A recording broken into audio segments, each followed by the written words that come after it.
Topik hari ini adalah, adakah pesakit kronik lain dipinggirkan? COVID-19, adakah pesakit kronik lain dipinggirkan?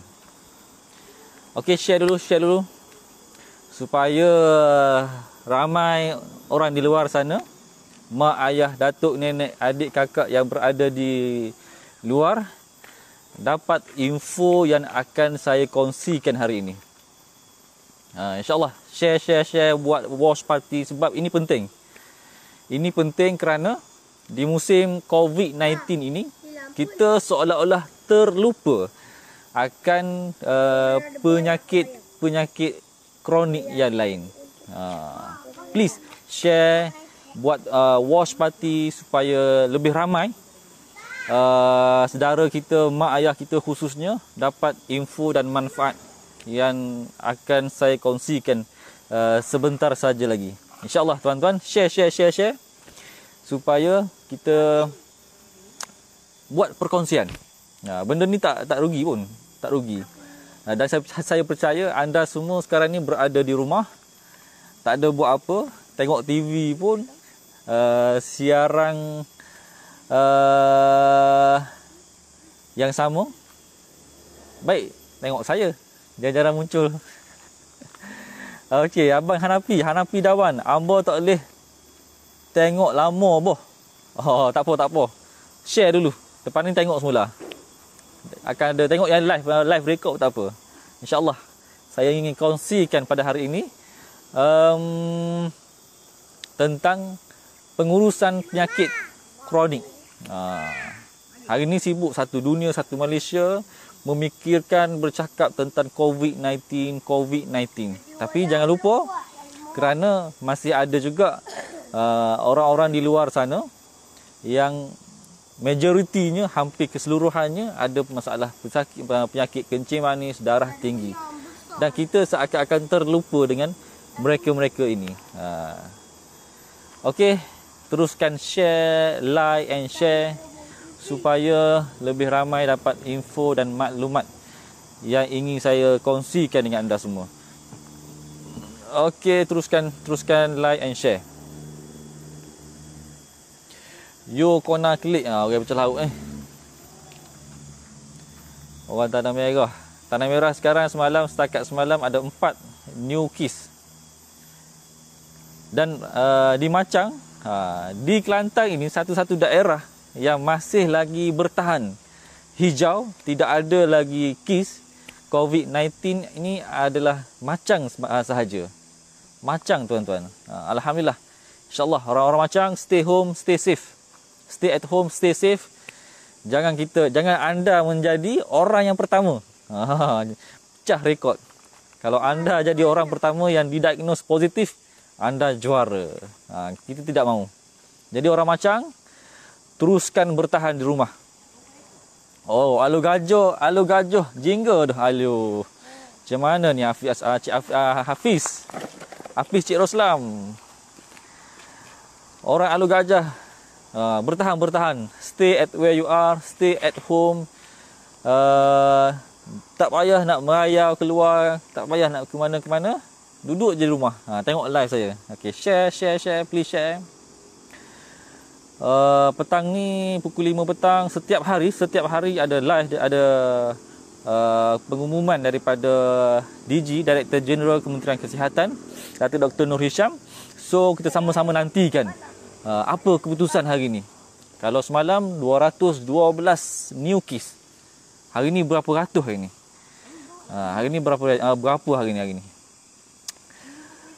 Okey tuan-tuan, share, like, share. Kerana saya nak bagi nasihat ni. Nasihat ni mungkin tidak untuk anda semua, tapi untuk mak ayah, tok nenek, pokcik, mokcik, jiran sebelah rumah, jiran sebelah rumah sana. Supaya benda ni dapat info, dapat manfaat untuk kita semua, insya-Allah. COVID-19. Hari ni kecoh. Buka Facebook pasal COVID-19, buka televisyen bercakap tentang COVID-19. Ke mana sahaja kita pergi, berbicara tentang COVID-19. Jadi topik hangat hari ni tuan-tuan. Benda ni memang dah tak boleh nak dielakkan. Memang orang akan berbicara tentang COVID-19, perintah kawalan pergerakan, bila nak berakhir, adakah 14 hari bulan ini confirm COVID perintah kawalan ini akan berakhir. Dan semalam pun saya dah share dengan anda semua, perintah kawalan pergerakan ini siapa yang bertanggungjawab, siapa yang bertanggungjawab untuk menamatkan perintah kawalan pergerakan, sama ada ianya terletak kepada Perdana Menteri ataupun menteri-menteri di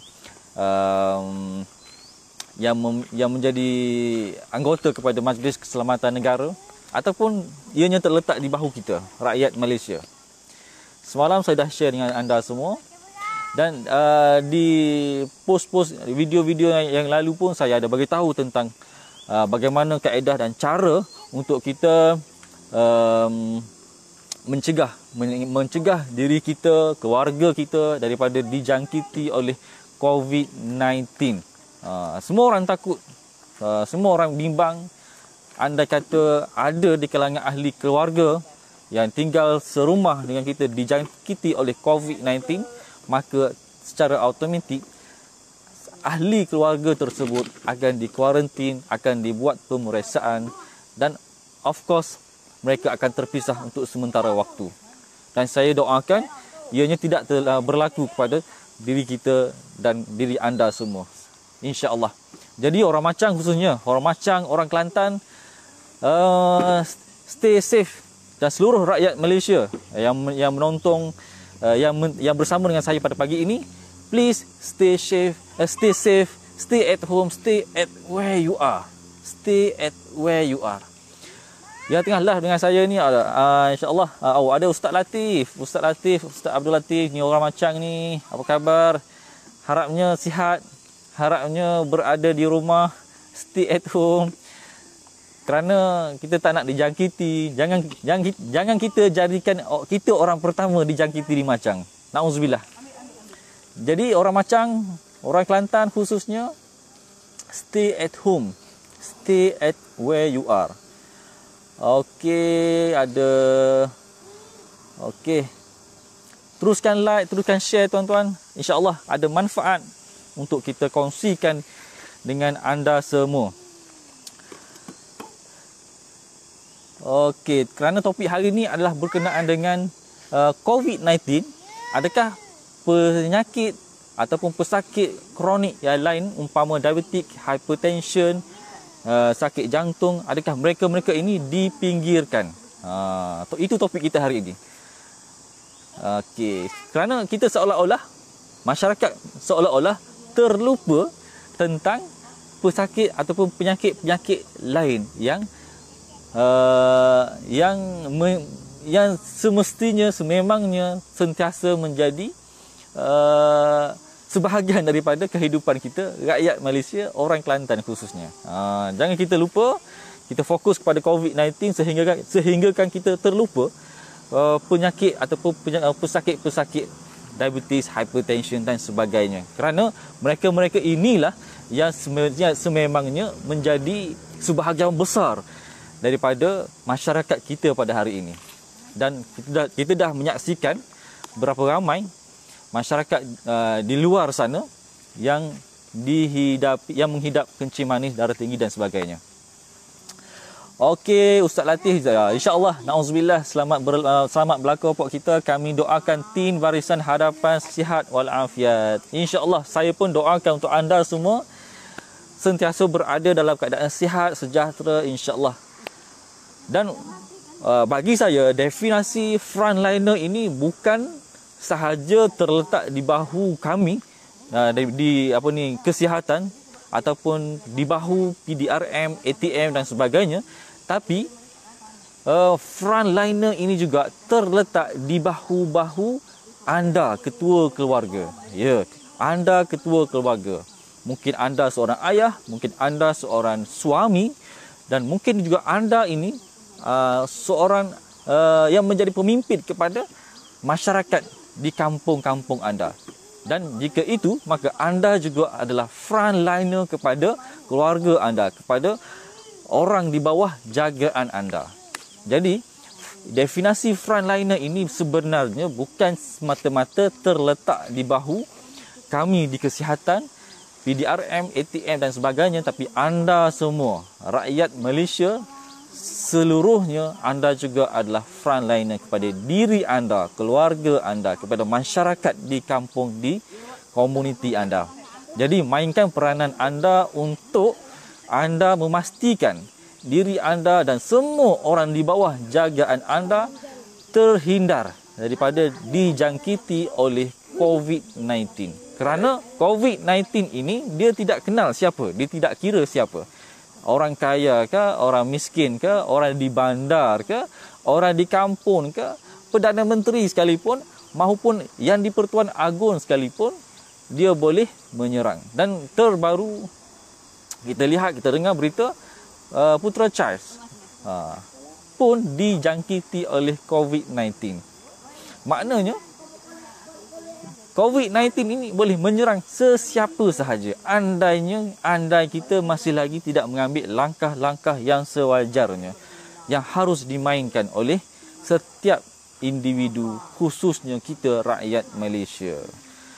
Jadi tuan-tuan, teruskan like, teruskan share agar input dan info yang ingin saya kongsikan pada pagi ini bukan sahaja terhenti pada diri anda, tetapi ianya dapat dikongsikan dengan keluarga anda, ibu, ayah, adik, beradik, atuk, nenek dan sebagainya. Jadi topik hari ini adalah COVID-19, penyakit kronik yang lain adakah dipinggirkan? Adakah ia dipinggirkan? Jadi tuan-tuan, tempoh 3 minggu, dah memasuki minggu ketiga, kita menjalani perintah kawalan pergerakan, menyaksikan kedatangan pesakit ke klinik agak berkurangan.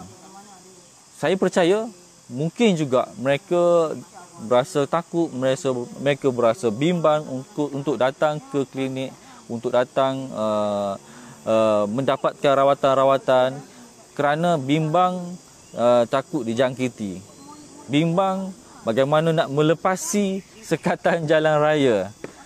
Jadi ini menyebabkan kedatangan di klinik, pesakit-pesakit yang rutin ke klinik agak berkurangan pada waktu ini. Jadi hari ini, pagi ini saya ingin memperjelaskan kepada anda, kepada pesakit-pesakit saya khususnya, pesakit diabetes, hypertension, pesakit jantung dan sebagainya, anda juga adalah sebahagian daripada tanggungjawab kami. Anda tidak pernah dipinggirkan. Anda tidak pernah dipinggirkan sama sekali. Walaupun kita hari ini berhadapan dengan situasi pandemik COVID-19. Ingin saya tegaskan lagi sekali, anda pesakit-pesakit kami, diabetes, hypertension dan sebagainya, anda juga adalah sebahagian daripada tanggungjawab kami. Biarpun sekarang ini kita berhadapan dengan situasi wabak pandemik COVID-19. Jadi tuan-tuan, nasihat saya, teruskan dengan rawatan anda, pesakit diabetes, hypertension, jantung dan sebagainya, teruskan dengan rawatan anda. Teruskan dengan ubat-ubatan yang telah anda ambil sebelum ini. Jangan sesekali miss ataupun terputus bekalan ubat. Kerana jika anda stay at home dan stay with no medication, itu boleh mengundang masalah yang lebih serius. Itu boleh mengundang masalah yang lebih complicated. Okey. Siti Fatimah Haji Abdullah, maaf tak boleh tengok lama-lama, tak apa. Terima kasih sebab sudi komen, singgah sekejap pun tak apa. Tapi lepas ni boleh tengok lagi. Boleh tengok lagi, saya akan share live recorded yang saya buat hari ini, pagi ini. InsyaAllah bila ada ruang, ada masa boleh tengok lagi, insyaAllah. Terima kasih puan. Kemudian kita ada Tuan Bashir Harun. Apa khabar Tuan Bashir? Adakah anda sihat? Semoga sihat selalu ya. Okey, Muhammad Fazli is watching, Aminah Abdul Karim is watching, Nurul Ain Azri, Assalamualaikum, terima kasih untuk perkongsian, terima kasih kembali. Rohani Muhammad, terima kasih doktor, terima kasih kembali. Okey, share and like and share, buat watch party supaya info dan maklumat yang ingin saya sampaikan ini akan ada manfaat, bukan sahaja untuk diri anda yang tengah live dengan saya ini, mungkin juga orang-orang di luar sana, kakak, saudara, mak, ayah dan sebagainya. Okey, penyakit kronik yang lain, adakah mereka-mereka ini dipinggirkan? Jawapannya tidak. Jawapannya tidak. Kerana anda juga adalah sebahagian daripada tanggungjawab kami. Anda juga adalah sebahagian daripada tugas kami, tugas hakiki kami dalam memberi khidmat yang terbaik untuk memastikan kawalan gula, kawalan darah tinggi, tekanan darah tinggi anda berada dalam paras yang normal untuk mencegah daripada sebarang komplikasi. Okey tuan-tuan, saya berada di luar rumah sekarang ini. Matahari semakin tegak di kepala, insya-Allah. Saya ubah posisi sikit.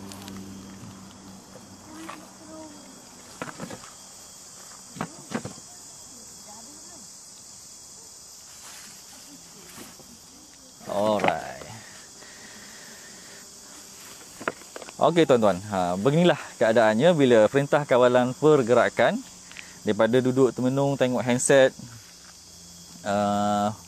tengok Facebook orang lain, apa kata saya jemput anda untuk tengok Facebook saya, page saya. InsyaAllah ada perkongsian, ada cerita, ada info yang berkaitan dengan kesihatan, InsyaAllah tuan-tuan. Okey.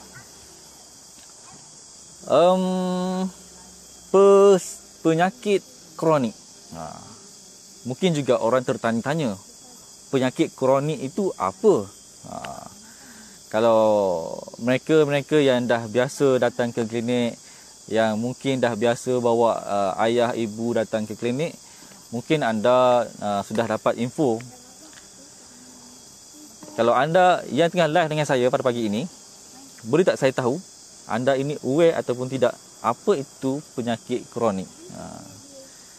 Kalau anda ada persoalan, insya-Allah boleh tanya. Saya akan cuba jawab sekadar yang termampu. Okey.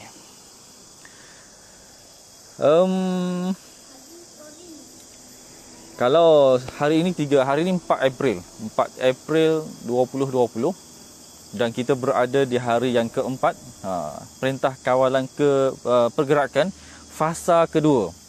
Fasa yang pertama sudah berlalu dan sekarang ini kita berada di fasa kedua perintah kawalan pergerakan. Dan saya yakin, saya pasti perintah kawalan pergerakan fasa kedua ini akan menyaksikan kawalannya akan menjadi semakin ketat. Kawalan pergerakan akan lagi ketat dan mungkin juga ada tindak balas, ada tindakan-tindakan yang sedikit agresif daripada pihak-pihak berkuasa, PDRM, ATM dan sebagainya. Jadi tuan-tuan, saya harap anda semua teruskan berada di rumah. Stay at home, stay at where you are. We stay at work for you, you stay at home for us. Okey tuan-tuan, perintah kawalan pergerakan. Dalam tempoh perintah kawalan pergerakan ini, pastinya yang anda semua memang tidak boleh keluar daripada rumah tanpa urusan yang mustahak, tanpa urusan yang penting. Jadi bila anda ingin keluar daripada rumah, bila anda ingin datang ke klinik, contohnya ingin datang untuk temu janji dan sebagainya, adakah itu satu benda yang mustahak? Jika anda kehabisan ubat, pesakit diabetes, hypertension yang memang rutin mereka 2 bulan, 3 bulan sekali datang ke klinik, berjumpa dengan doktor dan sebagainya untuk mendapatkan rawatan, adakah anda bila keluar ke rumah, adakah anda adalah merupakan sebahagian orang yang dikatakan harus ataupun wajib keluar? Jadi saya ingin beritahu anda, jika anda adalah pesakit diabetes, hypertension dan anda sudah kehabisan ubat, maka anda wajib keluar daripada rumah, datang ke klinik dan bawa segala dokumen yang ada untuk jadi bukti kepada polis jika berlaku sukatan jalan raya. Kerana jika anda terus stay at home tanpa ubat-ubatan yang mencukupi, itu boleh mengundang risiko dan komplikasi yang lagi teruk akibat daripada penyakit kencing manis, darah tinggi dan sebagainya. Okey.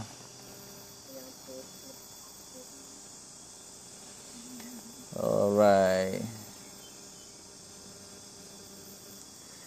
Mustafa Cik Seman Afar, saya ingin bertanya tentang temujanji hospital, adakah ditangguhkan atau diteruskan juga? Boleh jelaskan? Ya. Satu soalan yang bagus, satu soalan yang baik daripada Tuan Mustafa Cik Seman. Memang kena dengan topik kita pada hari ini. Temujanji di hospital, temujanji di klinik kesihatan bagi pesakit-pesakit kronik, umpamanya kencing manis, darah tinggi, dia bergantung sebenarnya, bergantung kepada, kalau saya boleh beritahu di dalam situasi klinik kesihatan, kerana saya bertugas di klinik kesihatan.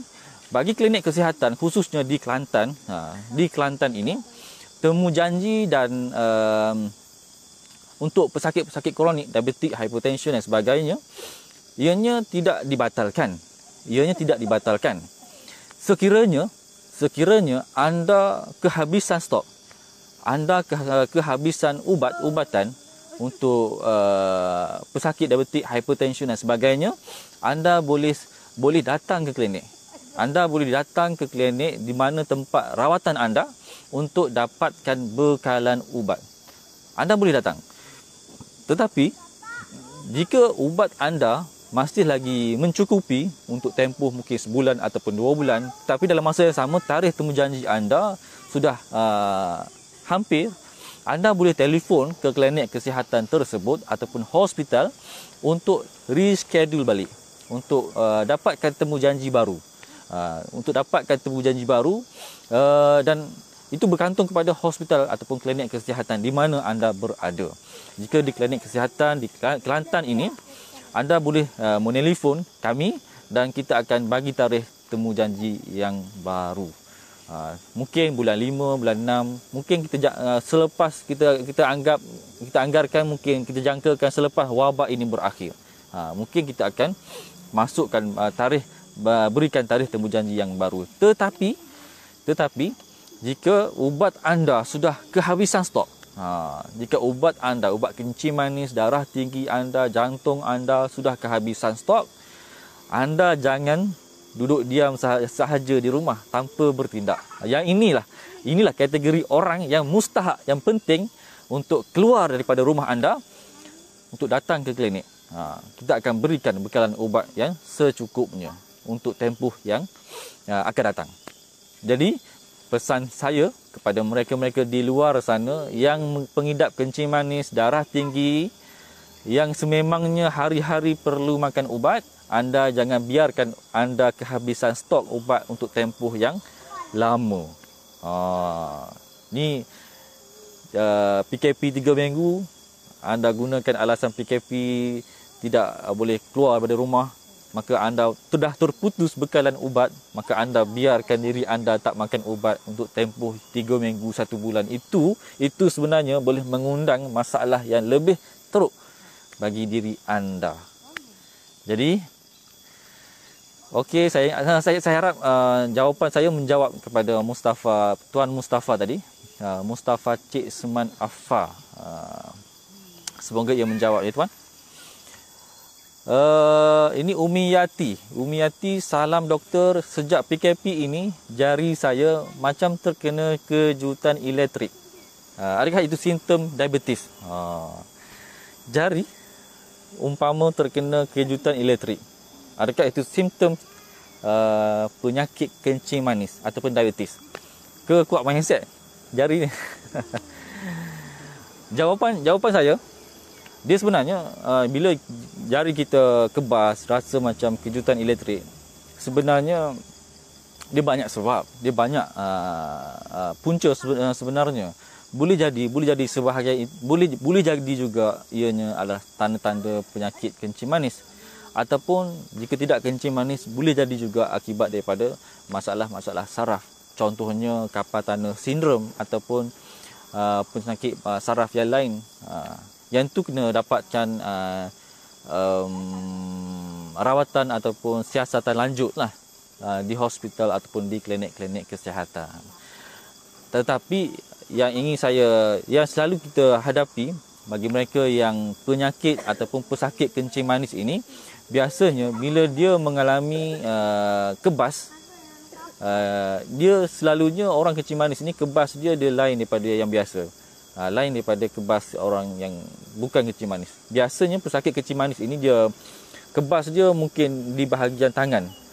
Tangan sampai ke pergelangan tangan. Kita panggil glove distribution. Dan kaki pula biasanya bahagian buku lali ke bawah. Biasanya orang kencing manis ini kebas dia macam tu. Dia hanya melibatkan tangan dan juga kaki. Pergelangan tangan ini sampai ke hujung-hujung jari, dan juga buku lali bahagian kaki, buku lali sampailah ke tapak kaki. Itu biasanya masalah saraf yang dihidapi oleh pesakit-pesakit diabetes. Jadi jika anda ada rasa seperti itu dan anda pun belum membuat pemeriksaan lanjut, sila tampilkan diri anda untuk buat pengesahan kesihatan. Okey.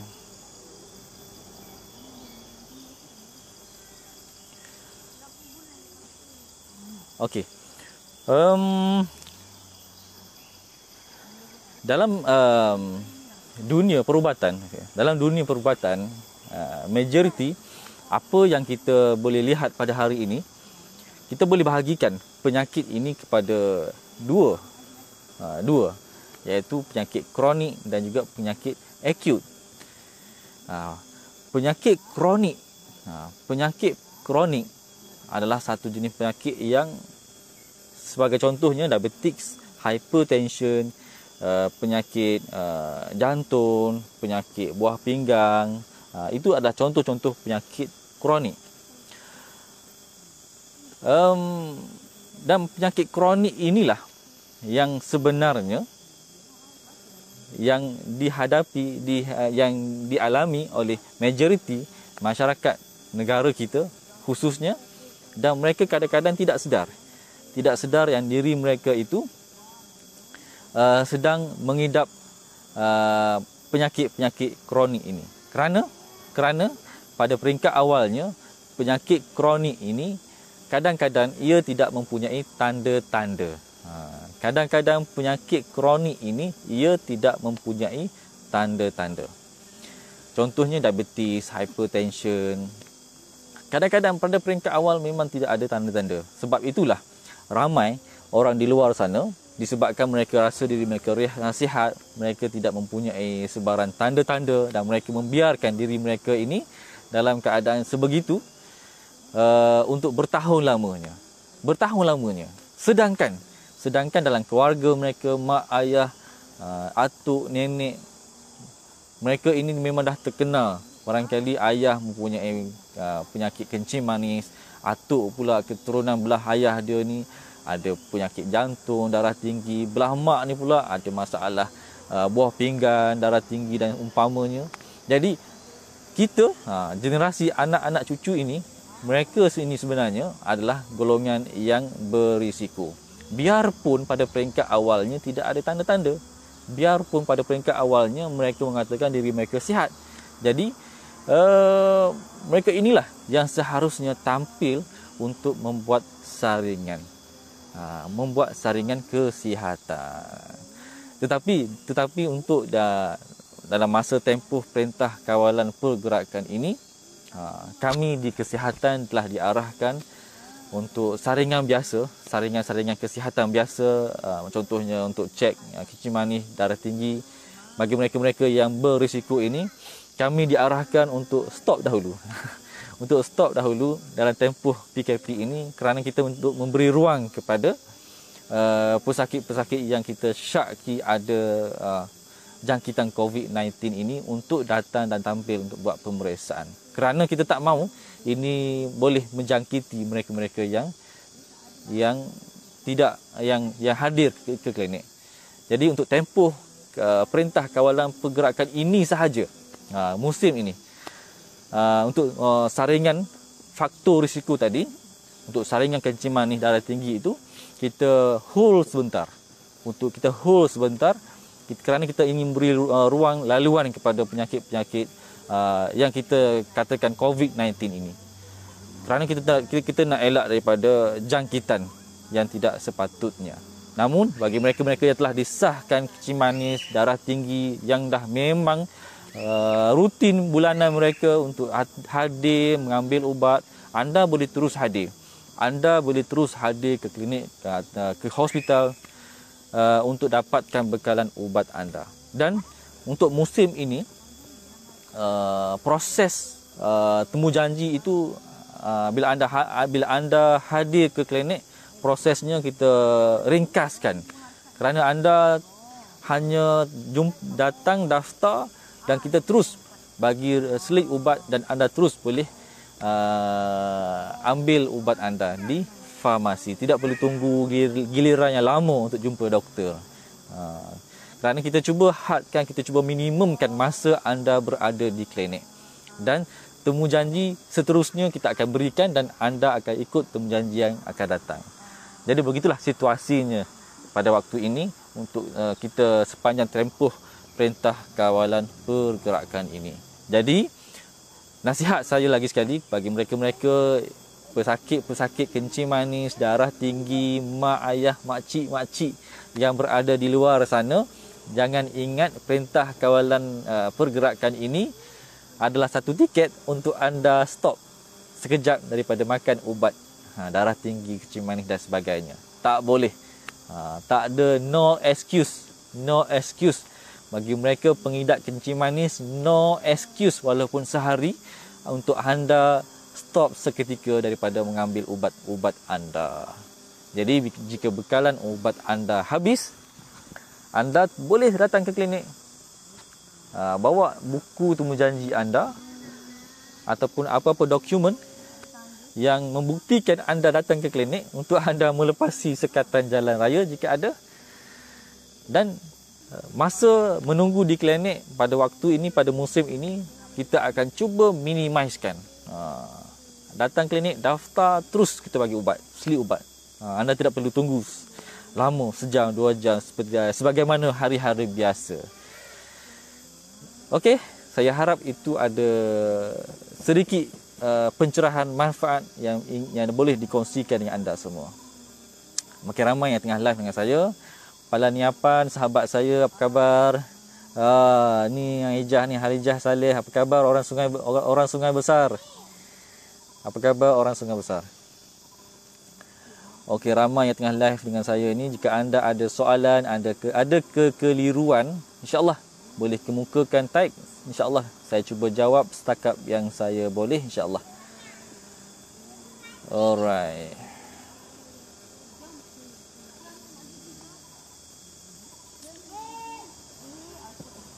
Okey tuan-tuan, hari ini cuaca agak baik. Hari ini hari Sabtu 4 April dan hari ini kita berada pada hari yang ke-4 perintah kawalan pergerakan fasa kedua. Kita dah melalui fasa pertama perintah kawalan pergerakan yang mana menyaksikan ramai rakyat Malaysia yang telah ditahan. Kalau tak silap saya, hampir 800 lebih rakyat Malaysia yang telah ditahan akibat daripada pelanggaran perintah kawalan pergerakan. Dan saya harap anda di luar sana, mereka-mereka yang tengah live dengan saya, anda teruslah bertahan untuk seketika, untuk kita menamatkan perintah kawalan pergerakan ini yang bakal ditamatkan 14 April nanti. Jika anda masih, dan rakyat Malaysia masih lagi ingkar pada arahan pihak yang berkuasa, saya tidak menafikan perintah kawalan pergerakan ini mungkin akan dilanjutkan lagi. Ia bergantung kepada jumlah new case, jumlah kes baru COVID-19. Jika hari yang ke-12, hari ke-13 nanti, jumlah new case sehari kita masih lagi mencecah angka 150, mungkin 200. Saya menjangkakan perintah kawalan pergerakan ini mungkin akan dilanjutkan lagi. Tidak mustahil. Kerana ia bergantung kepada jumlah new case sehari kita. Kita mengharapkan jika perintah kita dah memasuki mungkin hari ke-10 dan ke atas, kalau kita dah jumlah new case sehari kita dah kosong, maka waktu itu mungkin Kementerian Kesihatan, mungkin Perdana Menteri atas nasihat daripada KKM, mereka akan menamatkan tempoh kawalan pergerakan ini. Tetapi jika new case masih lagi ada, bertambah, saya menjangkakan perintah kawalan ini mungkin berlanjutan, mungkin sehingga bulan Ramadan. So, untuk itu peranan saya dan kita semua sebagai rakyat Malaysia untuk kita teruskan stay at home agar pandemik ataupun penularan COVID-19 ini dapat kita hentikan daripada terus menular, terus meragut nyawa-nyawa insan yang tersayang. Jadi tuan-tuan, sebab itulah saya katakan di sini, frontliner ini bukan semata-mata pada kami di kesihatan ataupun PDRM, ATN dan sebagainya, tetapi frontliner ini adalah terletak juga pada diri anda. Anda mungkin ketua keluarga, anda mungkin suami, ayah kepada anak-anak anda, dan anda juga mungkin ketua kepada masyarakat di kampung-kampung di mana tempat anda berada. Maka mainkan peranan anda sebagai ketua keluarga, pemimpin masyarakat. Anda adalah frontliner dan kita semua adalah frontliner kepada diri kita sendiri. Jadi jangan anggap frontliner ini hanya pada kami di barisan kesihatan semata-mata. Kerana peranan dan tanggungjawab seluruh rakyat Malaysia hari ini sangat penting. Sangat penting untuk kita memastikan perintah kawalan pergerakan ini dapat kita laksanakan dengan jayanya untuk kita menghentikan penularan COVID-19 di negara kita. Saya secara peribadinya pun turut menghitung hari-hari untuk kita mengakhiri perintah kawalan pergerakan ini. Kerana saya pasti ramai di luar sana sudah tidak sabar untuk kembalikan rutin harian masing-masing. Jika anda seorang guru, anda mungkin tidak sabar untuk pulang ataupun kembali ke sekolah untuk bertemu dengan anak-anak murid anda. Jika anda seorang pemandu taksi, pemandu Grab, anda juga tidak sabar untuk keluar menjalankan rutin harian anda sebagaimana biasa. Dan jika anda seorang ustaz, kaki masjid, orang-orang masjid, anda pasti juga sangat-sangat merindui soft yang berada di masjid-masjid anda. Kerana kita sudah masuk hari yang ke 18. Hari ke-18 kita tidak menjejakkan kaki ke masjid. Bagi mereka yang menjadi rutin harian mereka, puluhan tahun hidup di atas muka bumi ini, yang menjadikan masjid itu sebahagian, yang menjadikan masjid itu sebagai rumah kedua mereka, pastinya anda akan merindui saat-saat di mana anda bersama-sama dengan sahabat, kawan berada di masjid, berada di soft masjid. Dan saya yakin kita juga, dan saya termasuk diri saya sendiri juga tidak sabar untuk menunaikan solat secara berjemaah di masjid, kembali solat secara menunaikan solat Jumaat sebagaimana biasa, kerana rasa macam janggal bagi mereka yang dah terbiasa, yang dah menjadi rutin sebahagian besar hidup mereka, menjadikan masjid itu sebagai rumah kedua. Mungkin agak janggal jika dalam sehari, dalam seminggu tidak berkunjung ke masjid, tidak berkunjung ke rumah-rumah Allah Subhanahu Wa Taala. Kerana itulah sebahagian daripada tanggungjawab kita sebagai hamba Allah Subhanahu Wa Taala. Dan hari ini kita dah berada di hari yang ke-14 Perintah Kawalan Pergerakan, bermakna sudah 18 hari, 18 hari, hari ini hari ke-18, hari ke-18 kita berada di Perintah Kawalan Pergerakan. 18 hari sudah kita tidak menjejakkan kaki ke rumah-rumah Allah Subhanahu Wa Taala. Pastinya perasaan rindu, pastinya perasaan ingin ke masjid itu ada dalam diri setiap ahli-ahli Jumaah, ahli-ahli yang selalu menjadikan masjid sebagai tempat untuk mereka berkunjung. Jadi begitulah keadaannya tuan-tuan.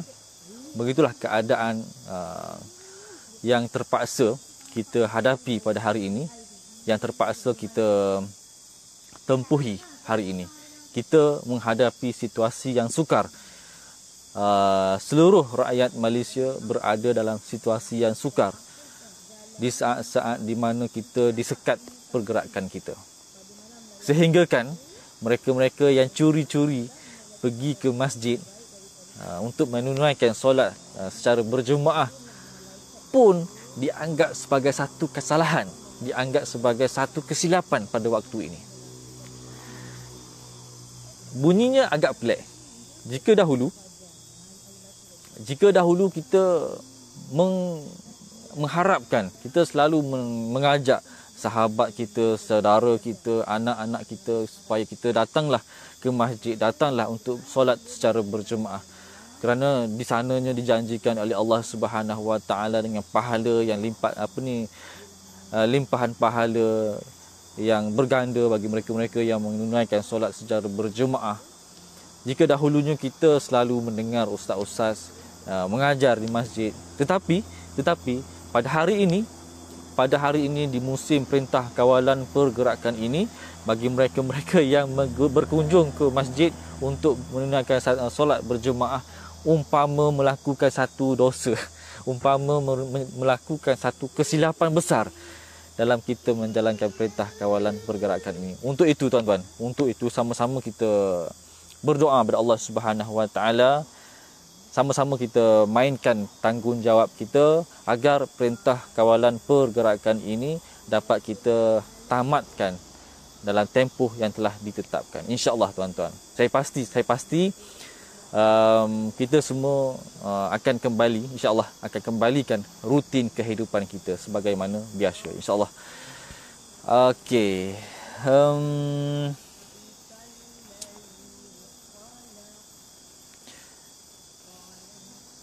Okey, ada soalan daripada saudara kita, Mustafa Cik Seman Affa. Okey, dia bertanya, satu lagi saya nak tanya doktor. Saya temu janji di Hospital UiTM Sungai Buloh. Ubat saya habis dan sekarang saya menetap di Klinik Kesihatan Muar Johor. Boleh tak doktor saya minta ubat atau cek atau di KK Muar? Okey. Sebenarnya Ini soalan yang cukup bagus daripada Tuan Mustafa Cik Seman. Saya pasti masalah yang sama juga dialami oleh mereka-mereka di luar sana. Mungkin pada perintah, sebelum kita menjalankan perintah kawalan pergerakan ini, mungkin mereka dah kembali ke kampung halaman, berada di luar daripada tempat tinggal kita, tempat tinggal masing-masing. Dan bila tempoh perintah kawalan pergerakan ini diperketatkan, dimulakan, pada waktu itu kita berada di luar daripada rumah kita, tempat tinggal asal kita. Dan mereka-mereka yang ada masalah kencing manis, darah tinggi, mungkin akan ada timbul isu di situ.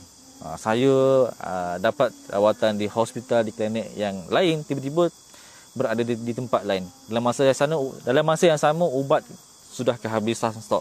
Jadi jawapan saya pada soalan Tuan Mustafa tadi, boleh, tak ada masalah. Cuma boleh bawakan slip ubat ataupun buku temu janji, ataupun paling tidak pun bawa contoh-contoh ubat. Contoh-contoh ubat yang tuan makan, yang tuan selalu ambil, bawa ke klinik ataupun hospital yang berdekatan untuk dapatkan ubat-ubat, bekalan ubat yang baru. Tak ada masalah. Saya rasa KKM, kesihatan, mana-mana hospital pun, diorang pada waktu ini memahami situasi sebenar. Cumanya kena bawa contoh ubat, ubat apa, jenis apa yang tuan makan, ataupun bawa buku yang berkaitan, yang ada menulis list ubat tadi, supaya di sana nanti tidak ada masalah untuk mereka berikan ubat apa yang tuan sedang makan. Tak ada masalah. Ubat di mana-mana hospital, mana-mana klinik kesihatan di negara ini, ubatnya sama sahaja. Mungkin berbeza dari segi jenama, brand, itu saja. Mana-mana sama. Dan tidak ada istilah anda follow up di hospital sekian-sekian, tiba-tiba datang ke klinik ni tak boleh ambil ubat. Sebab apa? Sebab rawatan anda di tempat lain. Bagi saya itu tak ada masalah. Dia atas budi bicara pihak kesihatan, pihak klinik itu. Ya, tapi yang pentingnya kena bawa bekalan ubat, contoh ubat yang anda makan. Maka di sana nanti dia orang akan bagi bekalan itu untuk tempoh sekian, dan selepas pada itu anda boleh kembali dapatkan temu janji di tempat asal anda. Begitulah. Okey, saya harap ia menjawab soalan kepada Tuan Mustafa Cik Semam. Ada lagi ke soalan-soalan yang ingin ditanyakan? Jika ada, boleh boleh kongsikan di sini. Boleh type. Okey. Saya rasa untuk sekadar perakhirannya, saya bagi mereka-mereka yang belum dijangkiti oleh COVID-19 ini, saya nasihatkan anda teruskan mengamalkan langkah-langkah penting yang telah digariskan oleh WHO daripada Kementerian Kesihatan. Ada 6 langkah penting yang perlu anda patuhi untuk anda mencegah diri anda daripada dijangkiti oleh COVID-19. Bagaimana anda nak dapatkan 6 langkah penting ini? Anda boleh Google, anda boleh tengok di website Kementerian Kesihatan sendiri, di website WHO, dan di televisyen pun ada menunjukkan 6 langkah penting untuk mencegah diri kita daripada dijangkiti. Bagaimana? Anda kena tanya sendiri. Saya tak ada kesempatan untuk berikan di sini. Dan bagi mereka-mereka yang mempunyai risiko, mereka-mereka yang mempunyai risiko jangkitan COVID-19, contohnya mereka yang telah menghadiri perhimpunan tabligh tempoh hari, anda adalah golongan yang berisiko. Jika anda belum lagi mendapatkan saringan, jika anda belum lagi dihubungi oleh pihak-pihak kesihatan, anda harus tampilkan diri untuk buat saringan. Dan saya difahamkan semua peserta-peserta tabligh yang berhimpun, yang join, yang hadir pada perintah kawalan pada perhimpunan tabligh yang lalu, semua peserta yang hadir itu anda wajib disaring. Maka anda wajib diambil sampel. Anda wajib diambil sampel walaupun anda tidak mempunyai tanda-tanda batuk, sesama dan sebagainya. Walaupun anda tidak mempunyai tanda-tanda. Jadi pesan saya lagi sekali kepada saudara-saudara kita, sahabat-sahabat kita daripada tabligh yang menghadiri perhimpunan itu, anda harus tampilkan diri anda kerana anda perlu disaring. Dan bukan sahaja pada diri anda sahaja, keluarga anda, mereka-mereka yang berkait rapat dengan diri anda, mereka juga perlu tampilkan diri untuk disaring. Itu yang saya difahamkan sekarang ini. Okey. Itu bagi mereka yang ada risiko jangkitan. Anda juga harus tampilkan diri untuk dapatkan saringan. Dan bagi mereka-mereka yang telah disahkan mengidap ataupun positif COVID-19, yang sekarang ini sudah 3,333 orang rakyat Malaysia telah disahkan positif COVID-19. Pesan saya, bertabahlah, bersabarlah untuk menghadapi saat-saat sukar ini.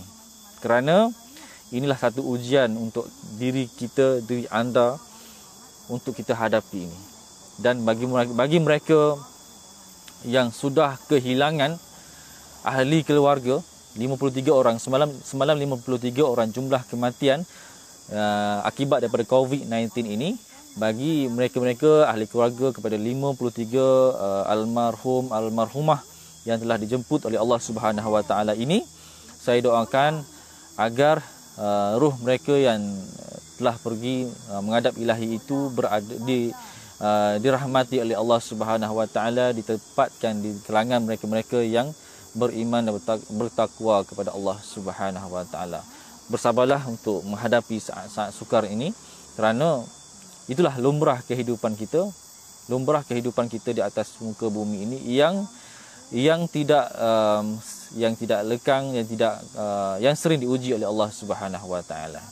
Jadi secara keseluruhannya, seluruh rakyat Malaysia yang berada di luar sana, lagi sekali saya pesan, teruskan stay at home, patuhi perintah kawalan pergerakan yang telah dikuat kuasakan, dan kita doakan agar COVID-19 ini segera dihapuskan di negara kita agar tidak terus meragut nyawa insan-insan yang tersayang. Jadi saya rasa cukup setakat itu untuk pertemuan pada kali ini. InsyaAllah jika ada masa dan ruang kita akan bertemu lagi. Jadi akhir sekali, stay at home, stay at where you are. We stay at work for you, you stay at home for us. Assalamualaikum warahmatullahi wabarakatuh. Pagi.